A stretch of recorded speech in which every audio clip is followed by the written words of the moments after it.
I'm John Jules and welcome to Global News from the Labour government's new framework addressing anti-Muslim hate while safeguarding freedom of speech. To a French bishop's condemnation of the legislature's stance on euthanasia, we have many stories to cover.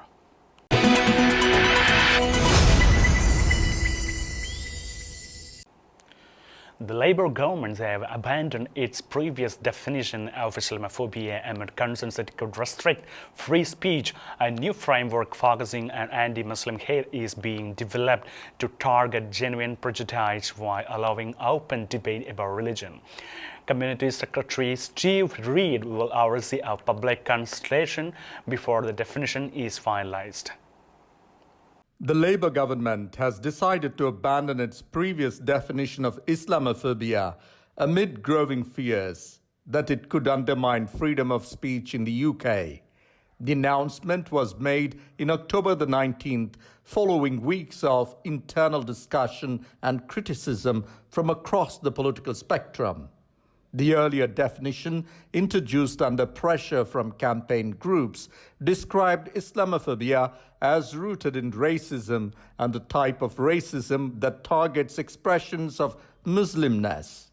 However, critics, including academics, free speech advocates, and some within Labour itself, argued that the term's vagueness risked equating criticism of Islam with hatred toward Muslims, effectively creating a blasphemy law by stealth. In response, Labour has commissioned a new working group to produce a more precise definition focusing on anti-Muslim hate. This proposed language is designed to distinguish between hostility toward individuals based on their faith and legitimate debate or criticism of religious doctrines. Community Secretary Steve Reed is leading the process, emphasizing that the government remains committed to protecting Muslim communities from discrimination and violence while safeguarding open discussion. The decision comes as police data show a significant rise in Islamist-related terror incidents over the last 5 years. The government's approach aims to strike a careful balance between combating genuine prejudice and preserving the right to challenge religious ideas without fear of prosecution.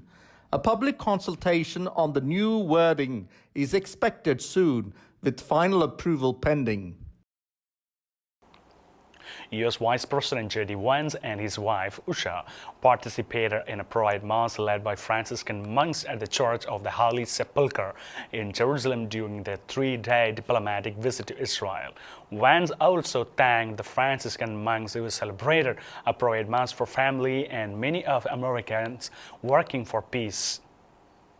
U.S. Vice President J.D. Vance and his wife Usha attended a private mass celebrated by Franciscan monks at the Church of the Holy Sepulchre in Jerusalem on Thursday during a 3-day diplomatic trip to Israel. According to the White House pool report, the Vice President met with a group of bishops and went to confession prior to the mass. In a post on Platform X, Vance shared that, "What an amazing blessing to have visited the site of Christ's death and resurrection." He added that he is immensely grateful to the Greek, Armenian, and Catholic priests who care for this most sacred of places. The Church of the Holy Sepulchre was constructed in the 4th century during the reign of Constantine the Great. It is jointly operated by the Catholic Church, the Greek Orthodox Church, and the 4 Oriental Orthodox churches. During his visit, Vance silently prayed at the stone of anointing, traditionally believed to be where Jesus Christ's body was prepared for burial. He also knelt in prayer before the Calvary altar, believed to be the location of Christ's crucifixion. Following the prayers, the couple lit candles in the church, and Vance additionally lit 2 candles using fire taken from the Christ's tomb, which he intends to bring back to the United States. An Armenian bishop said that they are sending these lights to the White House. May God bless the United States and Armenia and our friendship. Vance also noted that Christians have many titles for Jesus Christ, one of which is the Prince of Peace. He went on to invite people of all faiths faiths, especially Christians, to pray that the Prince of Faith will continue to work miracles in this part of the world. Vance's trip to Israel comes as the White House is working with Israel and Hamas to maintain a ceasefire which halted a 2-year-long war in Gaza. Come on. President Trump asserted he has full authority to strike narco-terrorists without congressional approval, emphasizing decisive action against drug cartels. He defended the recent strikes on suspected smuggling vessels near Vance as essential to protecting Americans' lives and stopping the flow of illegal drugs. Trump framed the campaign as a long overdue leadership in the fight against international narcotics threats. US President Donald Trump has declared that he does not need congressional approval to launch attacks against what he calls narco-terrorists, insisting he has full executive authority to act. Speaking to reporters, Trump reportedly said, "Kill them," in reference to suspected drug traffickers operating in Latin America and the Pacific. The remarks come as US forces have intensified strikes on alleged drug smuggling vessels, marking a dramatic escalation of Washington's anti-narcotic campaign. Trump defended the actions as necessary to protect American lives and prevent drugs from entering the United States, claiming his administration will continue to target cartels wherever they hide. However, the move has sparked outrage among international leaders and legal experts who warn that bypassing Congress undermines constitutional checks on presidential war powers. Critics also fear the strikes could expand into sovereign territories without proper authorization, risking civilian casualties and diplomatic fallout.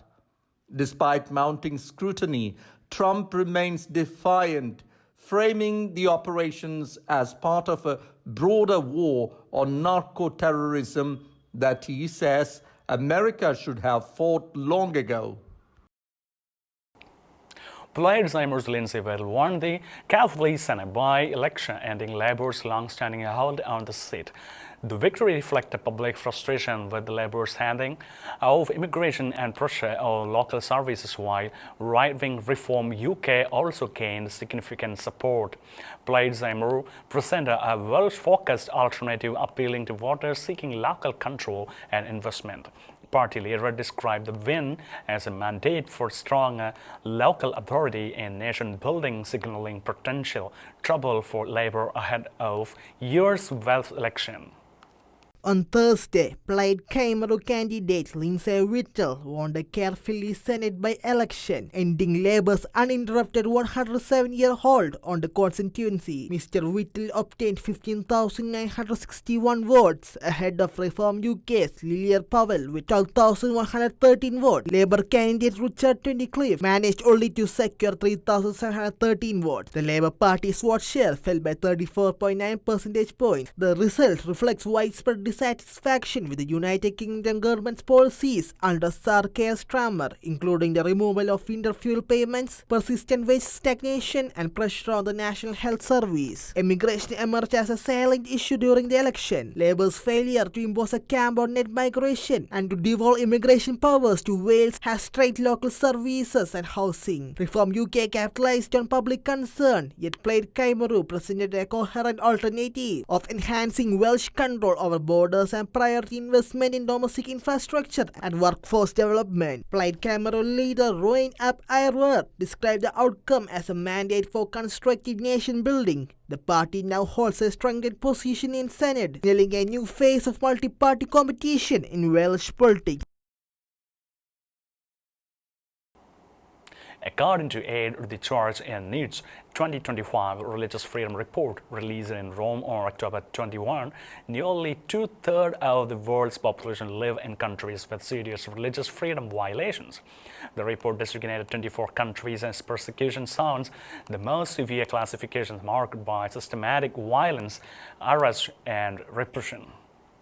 A new report produced by Aid to the Church in Need states that nearly 2 out of 3 people live in a country where religious minorities are persecuted or discriminated. The 2025 Religious Freedom Report, released on Tuesday, October 21st, covers the period from January 1st, 2023 to December 31st, 2024 and examines the religious freedom in 196 countries. The report found that nearly 5.4 billion, approximately 65% of global population, live in the 62 countries where there are serious religious freedom violations either in the form of persecution or discrimination. The report labeled 24 countries under the worst category, persecution. A total of 4.1 billion people live in these countries and 18 of the 24 countries are under this category. The source of the persecution varies, either government or another group. According to the report, the nature of the persecution varies across different contexts. In Afghanistan, Bangladesh, Libya, Maldives, Nigeria, Pakistan, Sudan, and Yemen, it results from a combination of authoritarian governance and religious extremism. However, in China, Eritrea, Iran, Nicaragua, North Korea, Saudi Arabia, Turkmenistan, the primary persecutor is the authoritarian state control. Another 7 countries, Burkina Faso, Cameroon, Mali, Niger, Somalia, Mozambique, and the Democratic Republic of Congo, are affected mainly by religious extremism.